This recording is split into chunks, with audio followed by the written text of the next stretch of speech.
자, 이번에는 우리가 14회 1교시 2영역에서 1교시 2영역에서 사회복지 조사론을 보겠습니다. 하여튼 제가 여러분에게 드릴 수 있는, 제가 이제 채무자의 입장에서 여러분에게 드릴 수 있는 것은 바로 다른 과목에서 점수를 빌려오지는 않겠다.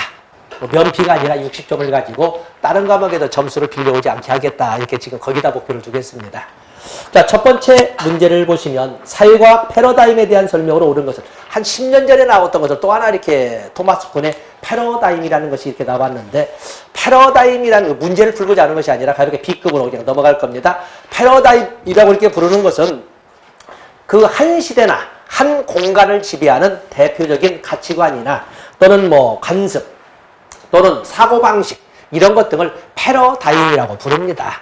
패러다임. 그렇기 때문에 한 시대를 또는 한 지역을 지배하는 패러다임이 바뀌게 되면 세상은 다 바뀌게 되는 거죠.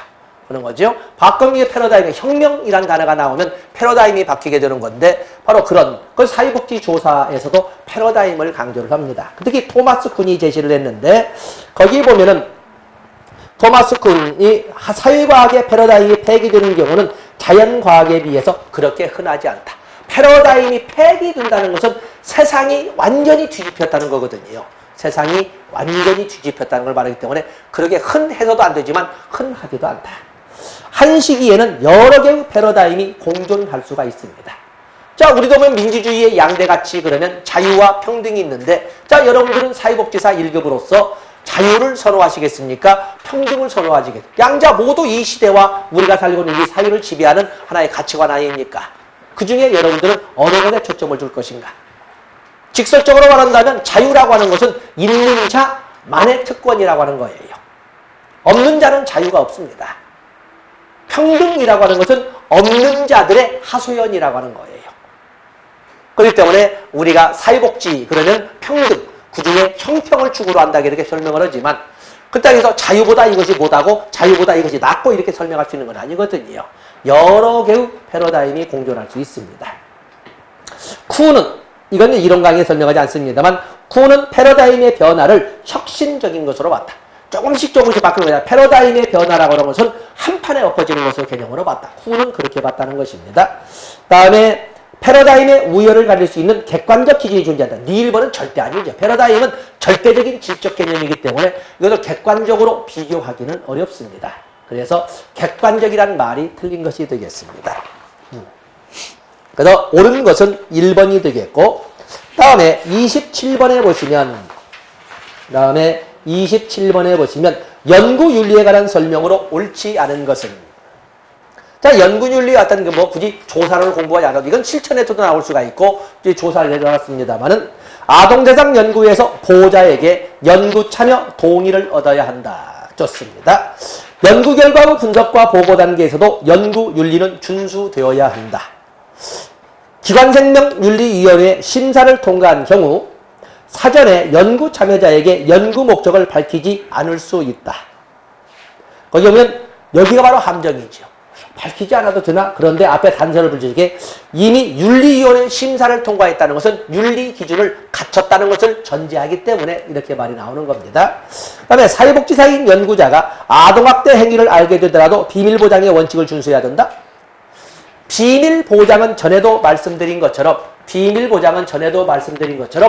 절대적 의무가 아니라 윤리적 의무일 뿐이라고 설명을 합니다.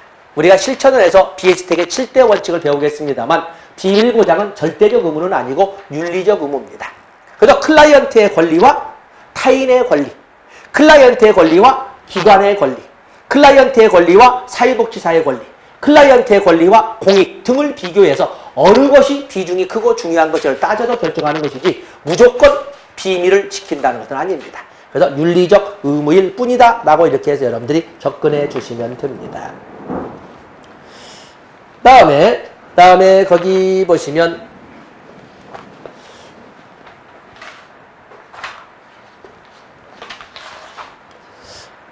설문조사 참여자에게 자발적 참여를 보장하는 것은 연구윤리의 기본 원칙이에요. 자발적 참여를 하시겠습니까? 라기 위해서 사전에 할 수 있는 것이 고지된 동의 같은 것이 있지 않겠습니까? 고지된 동의. 답은 4번이 되겠어요.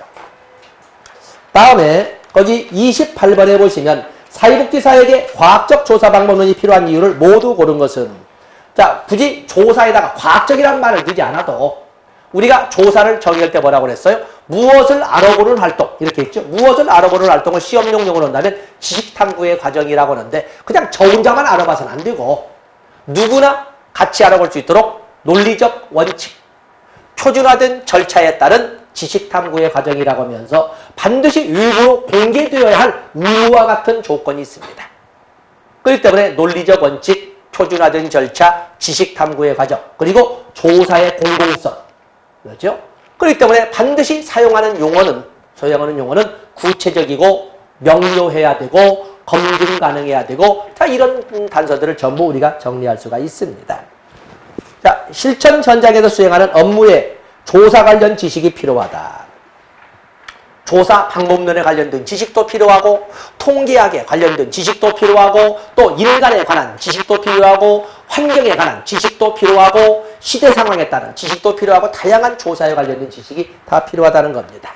서비스질을 높일 수 있는 실천 기술 개발을 위해서 필요하다. 주민 욕구 조사를 위하여 필요하다.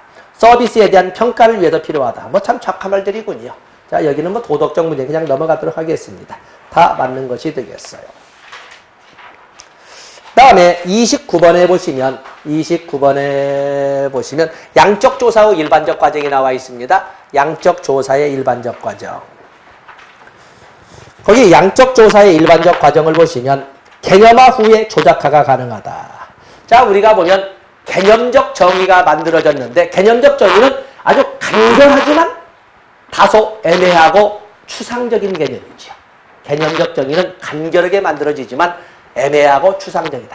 그것을 우리가 연구를 하거나 현장에 적용하기 위해서는 보다 구체적이고 명료한 방향으로 돌려놓게 되는데, 그 과정을 우리는 조작화라고 하고, 그렇게 해서 구체적이고 명료하게 바뀌는 것을 조작적 정의라고 합니다. 우리가 수업 시간에 설명할 때에도 헌법 제34조 1항에 인간다운 생활을 할 권리를 가진다 할 때, 인간다운 생활이 뭘까? 그랬더니 사회보장기본법에서 건강하고 문화적인 생활이라고 그랬고, 그것을 바로 2항에서 최저 보장 수준과 최저 임금이라고 표현했어요. 그래서 질적 개념을 현찰 개념으로, 양적 개념으로 바꿔놓지 않았습니까? 그 과정을 조작하라 하고, 그렇게 양적 개념으로 바뀐 것을 조작적 정의라고 하는 겁니다. 개념화 후에 조작화가 가능하다. 관찰은 변수의 의미를 구체적으로 정의하는 작업이다. 변수의 의미를 구체적으로 하는 것을 조작화라고 합니다. 조작화. 밖으로 드러난 행동을 살펴보는 것을 관찰이라고 하는 거고, 바로 이런 변수의 의미, 애매한 변수의 의미를 구체적으로 정의하는 것은 조작 또는 조작화라고 합니다. 구체적 조사 방법의 선택은 연구 목적에 의해 영향을 받는다. 이론적 명제로부터 가설이 도출된다. 명제, 그 가설전에 설명할 때 가설은 두 변이 간의 관계로 보여준 잠정적 결론이라고 하기도 하지만, 기존의 명제나 원리에 기초하여 내린 잠정적 결론이라고 그렇게 설명하지 않았습니까? 그래서 봄에는 꽃이 핀다? 자연 법칙, 기존의 법칙에다가 겨울에도 봄의 조건을 갖춰준다면 꽃이 필 것이다. 이런 거 이렇게 해서 진행을 하지 않았습니까? 자료 해석 후에 결론에 도착할 수다. 그리고 자료 해석 후에 결론, 함의가 도출하게 됩니다. 뭐 답은 2번 조작화를 가지고 설명을 했네요. 다음에 30번에 보시면 제시된 두 가지 연구 유형의 분류 기준에 바르게 연결되지 않은 것은, 이건 제시된에서 양적 조사와 질적 조사, 양적 연구와 질적 연구의 분류 기준은 뭐예요? 제시된 두 가지 연구 유형의 분류 기준으로 나와 있는데, 이거 좀 뒤에 좀 주세요. 뒤에 학생에게. 자, 거기 보시면,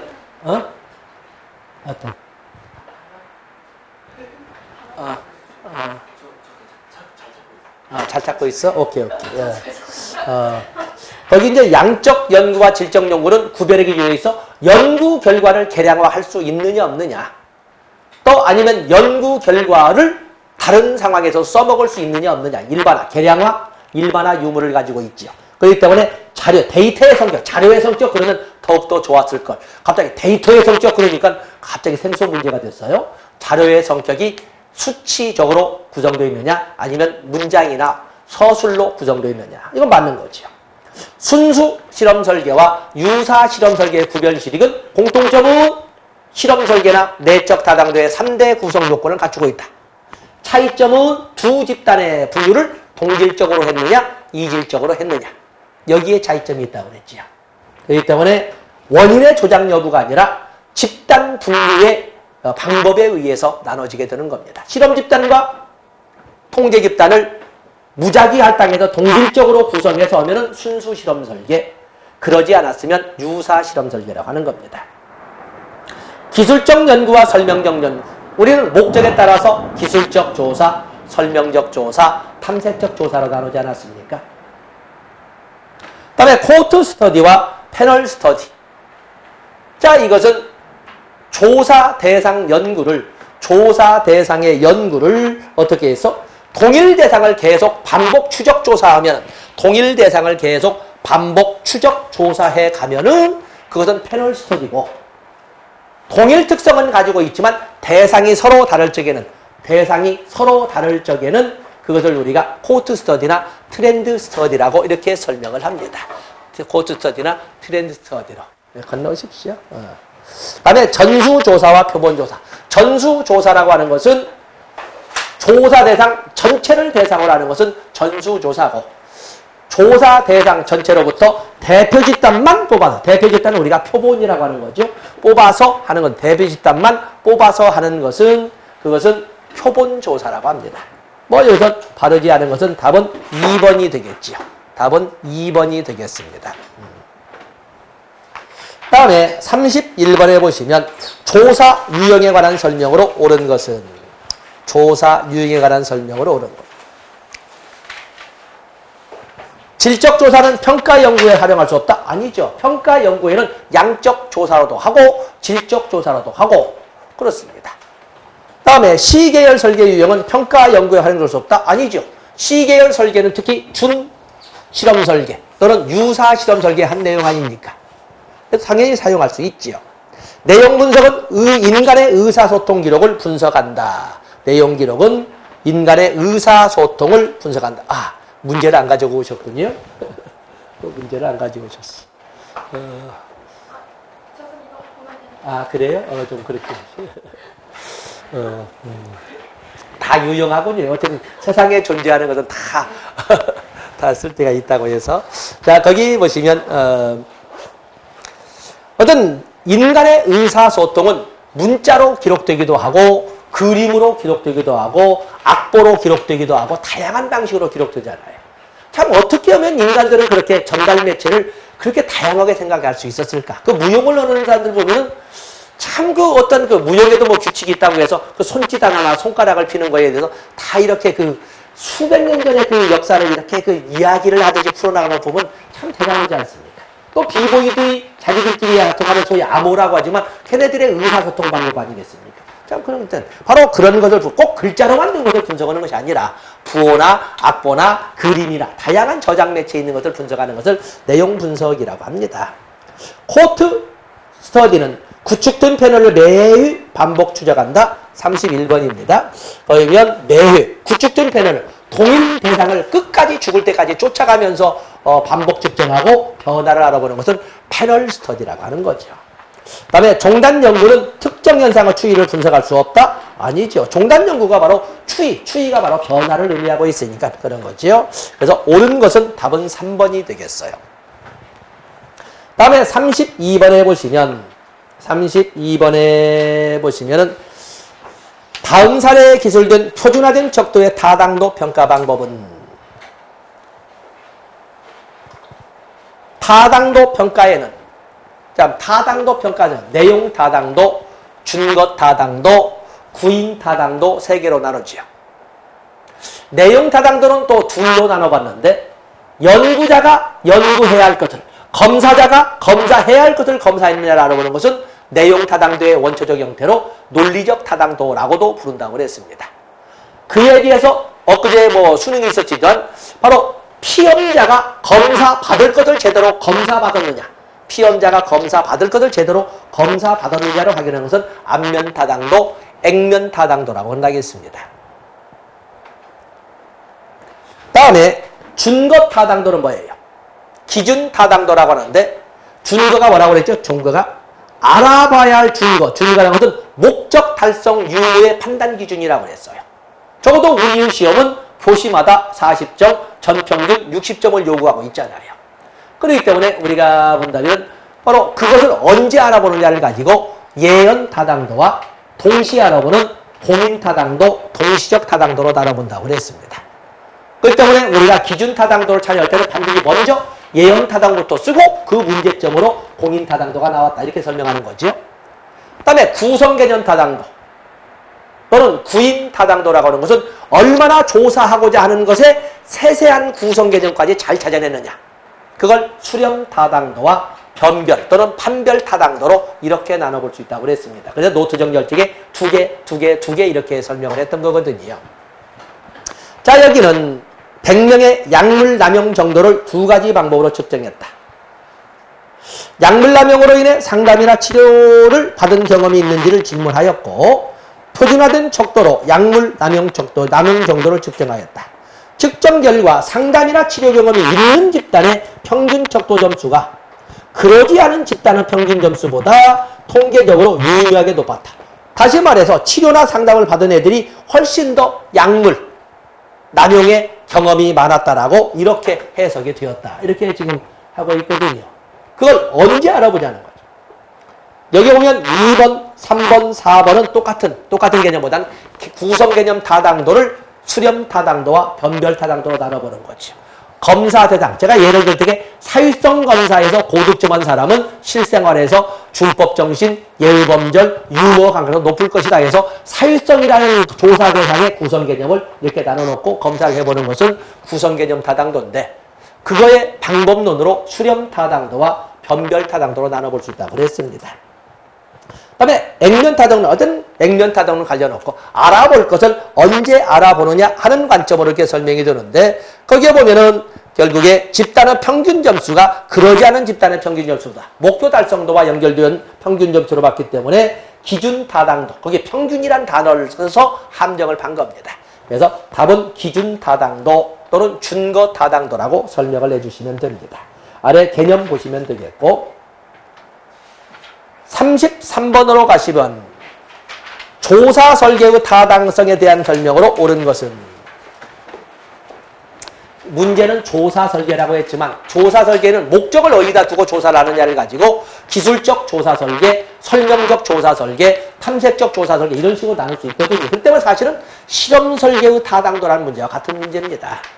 그래서 조사 설계라고 해서 살짝 말을 바꿨지만 실험 설계의 타당도, 실험 설계가 뭐라고 그랬어요?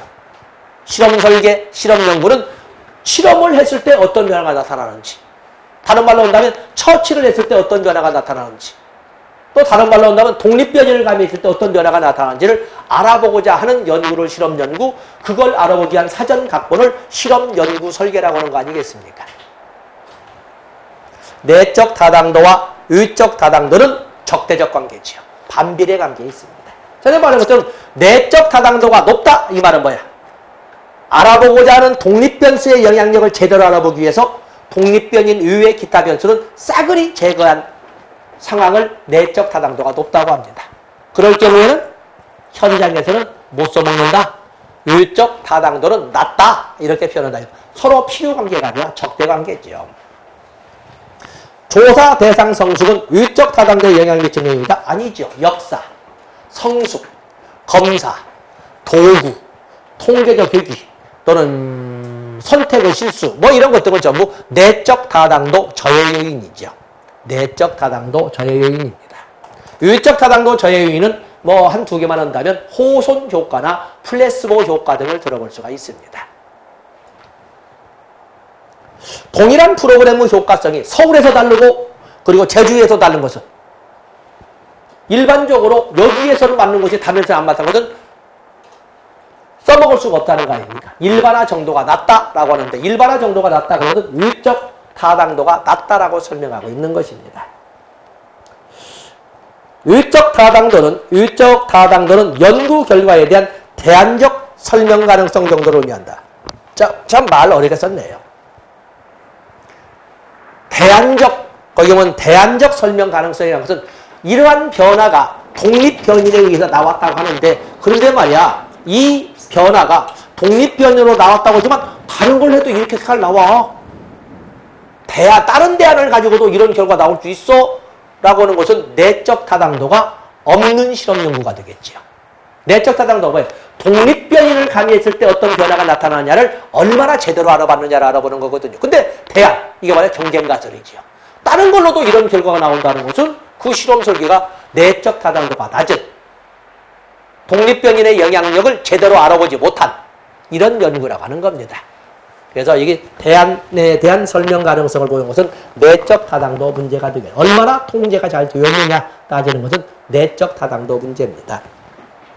특정 프로그램의 효과를 확인하기 위해 특정 프로그램의 효과를 확인하기 위해서 확보하는 것은, 특정 프로그램이 뭐야? 독립변이 특정 프로그램을 실시했을 때, 처치를 했을 때, 처방을 했을 때이기 때문에 독립변인의 영향력의 효과를 알아보는 것은 내적 타당도 문제가 되겠어요.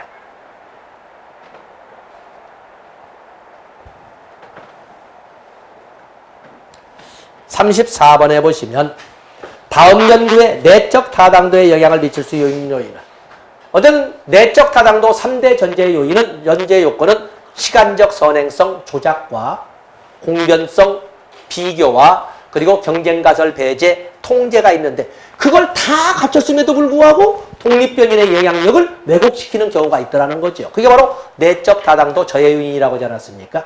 그래서 우연한 사건의 발생인 역사라든지, 또 그러면 시간의 경과인 성숙이라, 이런 등등의 한 대여섯 가지를 쭉 설명을 했습니다. 자, 여기는 아동학대 예방을 위한 부모교육, 그 효과성 검증을 위해 아동보호 전문기관을 통해 교육 참여를 희망하는 부모를 모집하고 교육을 실시하였다. 교육 종료 후 1년 동안 교육을 받은 부모 집단과 부모를 받지 않은 부모 집단에서 1년 동안, 교육을 종료한 후 1년 동안 두 집단에서 봤더니 아동학대 사례로 확인된 부모 비율을 비교하였다. 이렇게 1년 동안 비교를 했다는 것입니다. 통계적 교육이라는 것은 뭐야?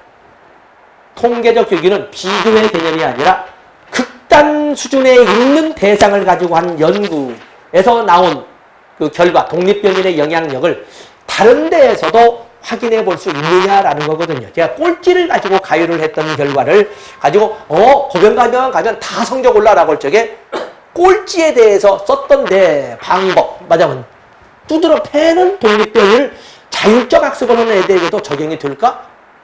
그런데 소문은 고병가비한테 가면은 그냥 등수가 20등씩 올라라고 이렇게 할 수 있느냐?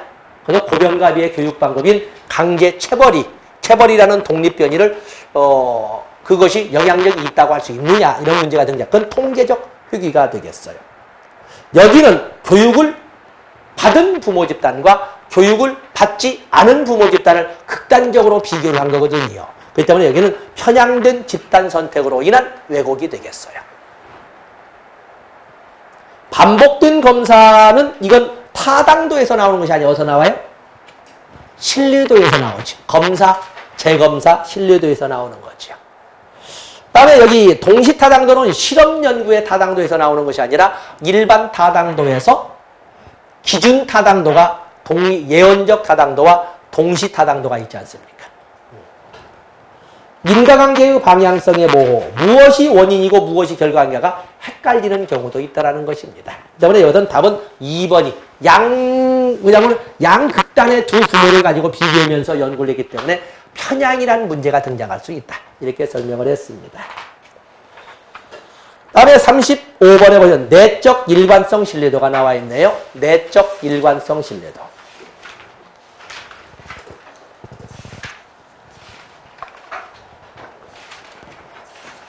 자, 우리가 신뢰도에는 네 가지를 설명하지 않았습니까? 검사, 재검사 신뢰도, 동형검사 신뢰도, 반분 신뢰도, 또 좀 더 섬세한 문학내적 합치도, 1대1 내칭을 통해서 반분만 하더라도 절반 비교를 해보는 건데, 문학내적 합치도는 한 문제 한 문제를 일일이 1번과 2번, 1번과 3번, 1번과 4번 일일이 비교하는 거거든요. 그래서 얼마나 일관성을 가지고 있느냐를 따지는 거예요. 반분법은 내적 일관성 신뢰도를 평가하는 방법이다. 내적 일관성 평가하는 방법에는 반분 신뢰도, 또 한 문제 한 문제를 가지고 따지는 문학내적 합치도가 있다. 척도원의 문항 간 상관관계를 분석해서 평가한다. 그래서 반분신뢰도나 문항 내적 합치도에서 사용하는 상관계수를 동질성계수라고 합니다. 그 중에 특히 문항 내적 합치도에서는 동질성 계수 중에서도 크론바우의 알파 계수를 사용한다라고 이렇게 설명을 했습니다. 3번은 잘 모르겠는데 가장 신뢰롭다고 하니까 좋고, 여기는 1대1 간섭을 하니까 크론바우의 알파 계수를 사용한다. 동등한 것으로 추정되는 두 개의 측정 도구를 사용하여, 벌써 여기는 문제가 딱 나왔죠. 비슷한 것으로 추정되는 두 개의 도구를 사용해서 그러면 동형검사 신뢰도, 그러죠? 동형검사 신뢰도에 대한 설명, 문장, 개념이 나와 있습니다. 동형검사 신뢰도. 그러면서 5번은 동형검사 신뢰도의 개념이 나와 있고 1, 2, 3, 4는 문항 내적 합치도 또는 내적 일관성 신뢰도에 대한 특징을 지금 정리하고 있습니다. 36번에 보시면 가설에서 기역, 니은, 디귿이 의미하는 변수의 종류를 짝지은 것은 기역, 니은, 디귿으로 이렇게 설명을 했는데, 자, 변수, 독립변수, 종속변수, 매개변수, 조절변수, 뭐 이런 거. 또 나중에 제거시켜야 되는 통제변수, 뭐 이런 등등을 따지고 있는데 우리는 4가지만 봤지요. 거기 보시면 청소년이 제공받은 전문가 지지는 의상경험이 정신건강에 미치는 부정적 영향을 완화시켜 줄 것이다. 의상경험이 정신건강에 미치는 영향. 그러면 의상경험이 독립변인 그리고 정신건강의 변화는 종속변인. 그것을 완화시키든지 심화시키든지 하는 소위 전문가 지지는 조절변인이 되겠죠. 조절변인. 뭐 여기는 뭐 굳이 설명해야 되겠네. 조절변인. 강도. 독립변인과도 무관하게 존재하면서 단지 독립변인이 종속변인에 미치는 영향력의 강도만 조절하는 것은 바로 조절변인이라고 그랬습니다. 해설 보시면서 참조하시고 37번에 보시면 매개변수에 대한 설명으로 다릅니다. 37번은 매개변수 문제입니다. 매개변수. 거기 매개변수에 관한 설명으로 옳지 않은 것이 나와 있는데 독립변수에 선행한다. 아이고 이렇게 착한 문제만 나온다면 뭐 매주 시험 볼 만합니다. 매개변수와 조절변수의 공통점은 유형적으로 독립변수와 종속변수 사이에 존재한다는 것입니다. 사이에. 특히나 매개변수는 독립변인의 결과이면서 동시에 종속변수의 원인으로서 역할을 동시 병행하는 것을 말합니다. 구별이 안 될 적에는 어떻게 한다? 독립변인을 삭제했을 때 같이 사라지면 매개변수, 무관하게 남아있으면 조절변수라고 한다고 그랬습니다. 지금 이제 그걸 말하고 있는 겁니다. 벌써 독립변수에 선행한다? 이건 틀린 거지. 후행해야 돼. 아주 착한 문제. 그런데 이제 이론 시간에 설명하지 않은 것이 있어서요. 당연히 매개변수는 동시에 종속변수의 원인이니까 2번 종속변수와 관련성이 있어야 되겠지요. 그 다음에 독립변수와 종속변수 간 관계를 분석할 때 그 사이에 존재를 하기 때문에 그 다음에 매개변수가 2개 이상인 연구 모형도 가능하다. 제가 임상을 아니기 때문에 4번과 5번은 기존 내용에 들어있지 않아서 여러분들이 첨가해 주시면 됩니다. 매개변수로는 모든 척도가 명목척도, 서열척도, 동간척도, 또 비율척도라고 하는 이런 모든 척도의 성격을 가진 변수를 다 사용할 수 있다. 이렇게 설명을 했습니다. 그래서 4번과 5번은 이론 시간에 강의가 안 되어서 말씀을 드립니다. 다음에 38번에 무작위 오류가 나와 있네요. 측정의 무작위 오류가 나와 있습니다. 측정의 무작위 오류에 관한 설명으로 옳은 것은, 자, 인간은 신이 아니기 때문에 실수를 하게 되는데 측정 과정상 실수에는 일정한 패턴을 가지고 보여주는 체계적 오류와 들쭉날쭉하는 비체계적 오류가 있습니다. 바로 비체계적 오류를 우리는 무작위 오류라고 하는 겁니다. 무작위 오류. 프로이드도 또 그런가 하면 애들러도 성격이라고 했던 생활양식이라고 했던 간에 너댓살 아니면 대서술 사이에 그 기초가 만들어지고 그 이후에는 거의 변화가 없다라고 하지 않습니까? 그런 것처럼 개인의 특성은 누구? 그럼 걔는 그래 라고 걔가 누구 데려와봐라 뻔하지 뭐 이렇게 뻔하지 이렇게 표현하는 것은 그 걔는 어떤 상황만 처하면 거의 일관성 있는 행동이나 이런 말을 하게 될 거야. 이렇게 일정한 패턴을 가지고 보여주는 것은 체계적 오류라고 하는데 개인적 특성으로 인한 오류라든지 아니면 어떤 종교적 특성으로 인한 오류라든지 아니면 지역적, 문화적 특성에 의한 오류라든지 이런 오류가 있지 않습니까? 그런 것처럼 우리가 본다면 우리나라 사람들은 어른들 앞에서는 담배 안 펴. 한때 청소년기에 보면 그럴지 모르지만은 좀 나이가 청소년기를 지나면 어른들 앞에서 담배 꼬나무를 그렇게 합니까? 아무리 세상이 개인화됐다 해도 잘 않거든요. 그런 것처럼 거기에 가면 안 되고 또 어른들 앞에 다리 꽂고 앉아있으면 안 돼. 막 이런 말들을 하는 것이 그게 문화의 정체성이라고 하는 거거든요. 그런 것처럼 문화적 특성에 따라 종교적 특성에 따라 지역적 특성에 따라 시대적 특성에 따라 일정한 패턴을 주고 보여주는 그것이 보여주는 그 예를 내가 뭘로 들었나? 여기는 안 나왔군요. 내가 그 교재에서 뭘로 들었냐면 몸무게를 잴 적에 첫 출발을 0으로 하고 5kg를 놓으면 어른과 몸무게를 재도 똑같이 5kg가 더 나가게 되어 있거든요. 그렇게 나타나는 오류는 체계적 오류. 그에 비해서 일정한 패턴이 없이 들쭉날쭉한 것은 비체계적 또는 무작위 오류라고 하는데 그것은 바로 측정자가 바뀜으로써 나타나는 오류라든지 측정 대상자의 바이오리듬에 의해서 나타나는 오류라든지 측정 도구가 바뀜으로써 나타나는 또는 측정 환경이 바뀜으로써 나타나는 이런 오류 등은 비체계적 오류라고 합니다. 응답자가 거기 옳은 건 무작위 오류. 응답자가 자신에 대한 이미지를 좋게 만들기 위해서 응답할 때 발생한다. 자신을 이미지를 좋게 만들기 위해서 응답할 때 발생한다. 이것은 양면성이 있죠. 일정한 그 친구는 좀 졸려요. 갑자기 웃어. 그렇게 뭐 싸나운 얘기하다가도 갑자기 웃으면서 이렇게 한다든지 뭐 이런 양면성이 있으면 놔둬보겠습니다. 타당도를 낮추는 주요 원인이 된다. 타당도를 낮추는 주요 원인이 된다. 측정이라고 하는 것은 뭐라고 그랬죠? 뭔가를 알아본다. 그러면 우리가 조사, 검사라고 했습니다. 테스트. 조사나 검사의 결과를 수치로 바꾸는 작업을 측정이라고 한다고 그랬어요. 수치로 바꾸는 작업을. 그 측정을 통해서 나오는 수치를 측정치라고 하고 그 숫자에 대해서 의미를 부여하거나 또는 가치 판단을 하는 것은 평가라고 한다고 그랬습니다. 그래서 우리가 쉽게 말할 때 뭘 알아본다 해도 용어를 쓸 때는 검사한다, 측정한다, 평가한다라는 용어를 쓰는데 차례는 분명히 검사, 측정, 평가의 순서로 가게 되는 거예요. 알아보는 과정, 알아보는 결과를 수치로 바꾸는 과정, 그 수치로 바뀐 거에 대한 가치 판단을 해보는 과정 이렇게 이제 바뀌어 나가는 거거든요. 그러면 수치로 나타내는 것은 신뢰도의 문제가 되겠어요. 얼마나 정확하게 측정은 정확성에 초점을 두거든요. 평가는 타당도에 초점을 두는 것이고 측정은 신뢰도의 평가를 가장 초점을 두는 겁니다. 신뢰도에. 그 다음에 2번은 틀린 거고 설문 문항이 지나치게 많을 때 발생하기 쉽다. 연구자가 응답자에게 유도성 질문할 때 발생을 한다.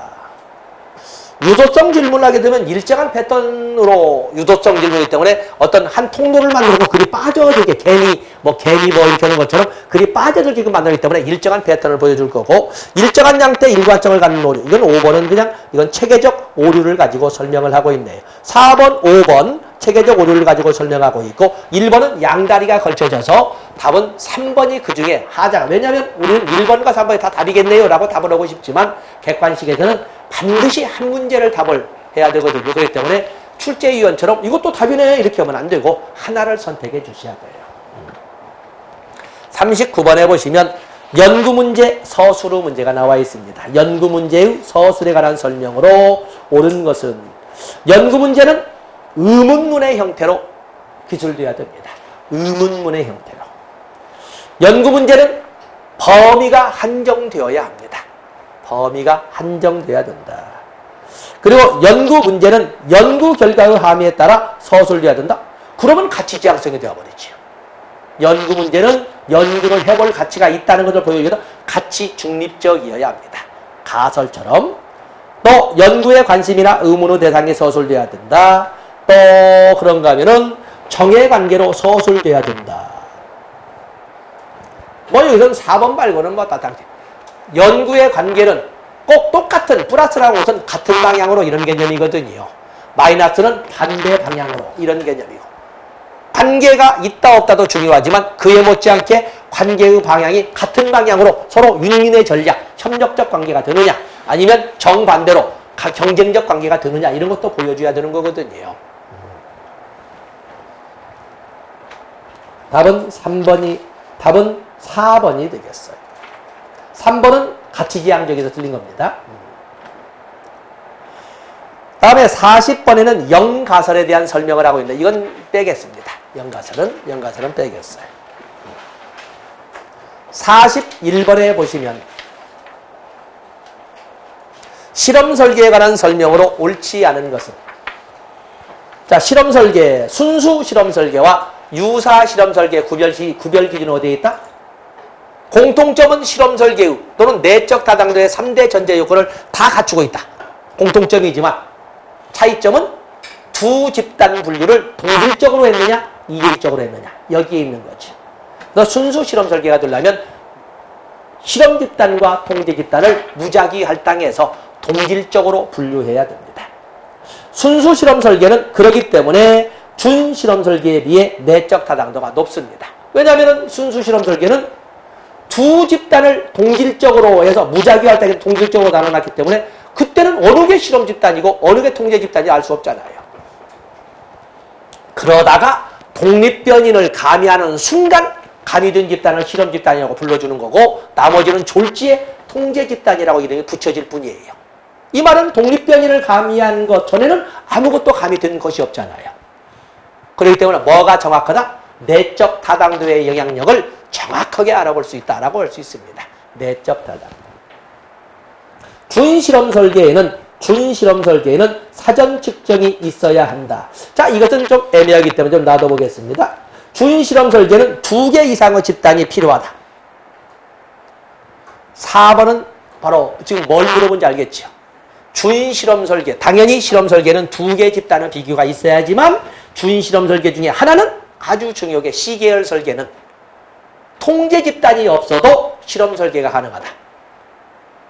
두 집단으로 나눠볼 수 없는 경우에 하나의 집단만 가지고 먼저 한 3번에서 5번 검사하고 그리고 나서 독립변이를 가미한 다음에 한 3번에서 5번 검사해서 비교하는 거거든요.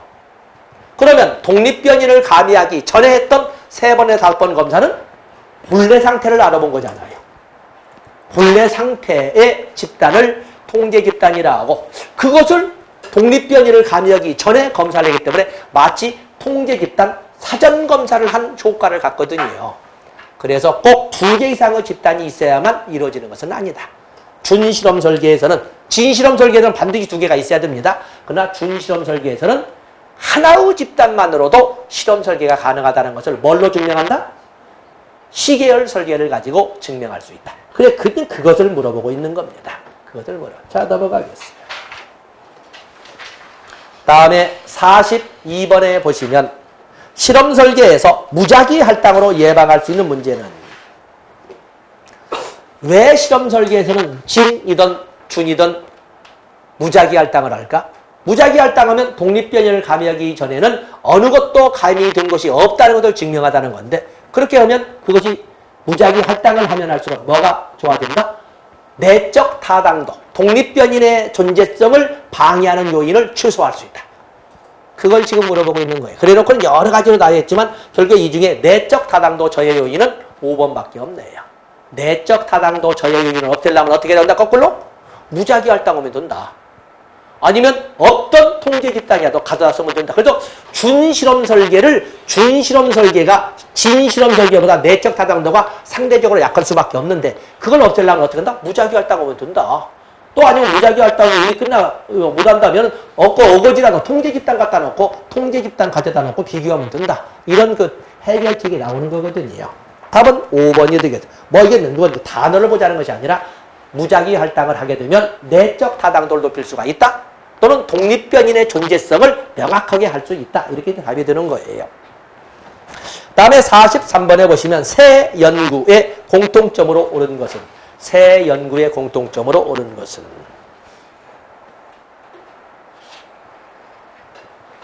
한부모 관련 기존 통계 분석. 기존 통계를 분석한다는 것은 우리가 조사를 해서 1차 자료가 아니라 2차 자료를 사용한다는 방법이 되겠죠. 이미 기존에 누군가에 의해서 이미 만들어진 자료를 2차 자료라고 하지 않습니까? 2차 자료 분석이라고 하는 것은 연구자가 그 자료를 만드는데 한 번도 관여되지 않기 때문에 비관여적 접근이라고 또 다른 방법은 결국에 누군가가 만들어진 자료의 내용을 분석하기 때문에 내용 분석법을 사용한다라고 하는 겁니다. 자, 여기 보시면 아동학대 관련 사례 파일의 분석력. 사례 파일도 이미 기존에 있었던 것을 정리해 놓은 거죠. 이것도 2차 자료가 되겠어요. 그 다음에 물리적 흔적을 분석한 박물관, 정시공간, 전시공간 재배치. 이건 잘 뭔 말이 모르겠고. 어떤 비관자적 연구는 분명히 하고 기초선 설정이 필요하다. 기초선 설정이라고는 단일 사례 연구 설계에서 이렇게 등장을 하는데 여기도 관련이 없고 도구역과 공통의 표본 추출 단위 생태학 여기서는 여기에서는 옳은 것은 여기에서 옳은 것은 뭘까? 이것은 비관자적 연구 말고는 다른 것이 있질 않네요. 답은 1번이 되겠어요. 다음에 그래서 옆에 2차 자료 분석에 대해서 좀 양을 해놨고 44번에 보시면 질문의 응답 번지에 관한 설명으로 옳은 것은 사회복지사 1급 국가시험 영역 중 당신이 가장 좋아하는 영역은 무엇입니까? 해서 1급 과목 8개 과목 중에 5개 과목을 박스에 집어넣습니다. 자, 여기 보면 상호 배타적이지 않다. 그렇죠. 상호 배타적일 수도 있고 이지 않을 수도 있겠네요. 왜냐하면 과목의 성격은 전혀 다르니까 상호 배타적이겠지만 사회복지라고 하는 하나의 공통된 주제를 가지고는 역시 교집합 부분을 이렇게 이루고 있지 않겠습니까? 그래서 좀 놔둬보시고. 양적 의미를 갖는다. 이건 틀린 거지요. 양적 의미가 아니라 이건 질적 의미. 과목별 특성을 가지고 더하기 빼기 할 수 있는 건 아니니까. 그러면 내적 일관성이 부족하다. 내적 일관, 사회복지라고는 어느 과목이나 일목 요연하게 흐르고 있는 사회복지라는 단어가 일관성을 이끌어가는 하나의 중심 척추의 역할을 할 거예요. 그 다음에 범주들 사이에 서열이 있다. 이건 틀린 거죠. 범죄 서열, 어떤 과목에 서열이 있겠어요? 물론 우리가 난이도로 보면 법제론이 제일 어려워요, 조사론이 어려워 이렇게 서열을 잡을 수 있겠지만 그러면 교수들이 성질내지요. 서열은 없습니다. 총망라적이지 않다. 그렇죠. 이거는 분명히 1급 국가시험인데 3과목이 빠져있네요. 이건 분명히 맞겠네요. 그러면 1번과 5번을 가지고 볼 때 5번은 빈틈이 없고 1번은 양다리가 걸쳐있고 해서 답은 5번이 되겠습니다. 다음에 45번에 서베이 조사가 나와 있습니다. 서베이. 지역사회 서베이 조사라는 말인데 그 서베이라고 하는데 지역 주민이나 공동체, 구성원 등 전체를 대상으로 하는 방법도 있고 숫자가 많으면 그중에 대표 집단만 뽑아서 하는 서베이도 있는데 신규 프로그램 개발을 위한 주민욕구 측정, 기초생활 보장에 대한 대국민 만족도 측정, 틱 현상을 가진 아동에 대한 분석, 한국 청소년의 약물 남용 실태 조사, 노숙자들의 쉼터 이용 거부 원인, 쉼터 이용 거부 원인 분석. 띄어쓰기 안 됐군요. 원인 분석. 이렇게 되어 있네요. 다 모두가 되어 있는. 서베이는 지역 주민 전체나 공동체 구성원 전체, 아니면 일부를 가지고 오는 것이지, 한 사례를 가지고 오는 것이 아닙니다. 한 사례를 가지고 오는 건 아니다. 답은 여기다 가장 먼 것은 역시 3번 틱이라고 하는 것에 나와 있습니다. 다음에 46번의 델파이 조사는 조사론에서도 자주 다뤄지지만 지역사회복지론에서도 자주 다뤄지는 문제가 되겠습니다. 지역사회복지론에서도. 델파이 조사는 우리가 4개의 단어를 가지고 설명하죠. 익명성, 전문가, 정보의 공유, 그리고 반복되는 질의응답.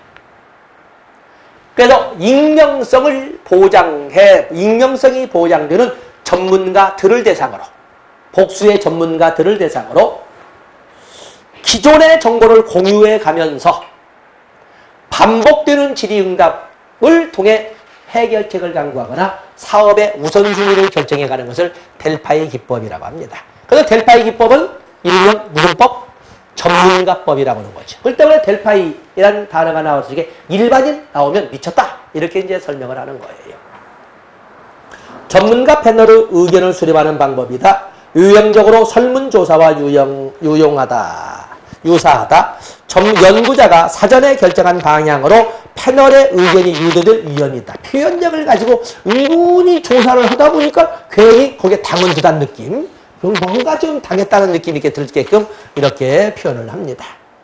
패널의 후각 효과를 방지하기 어렵다. 패널의 휴강력, 할로우 이펙트라고 하는 것은 선입견의 오류를 야기할 수도 있거든요. 근데 여기는 익명이 보장되는, 내가 지금 누구한테 물어, 전문가인 줄은 알지만 누구인지를 모르는 사람에게 지금 물어보고 있는 거거든요.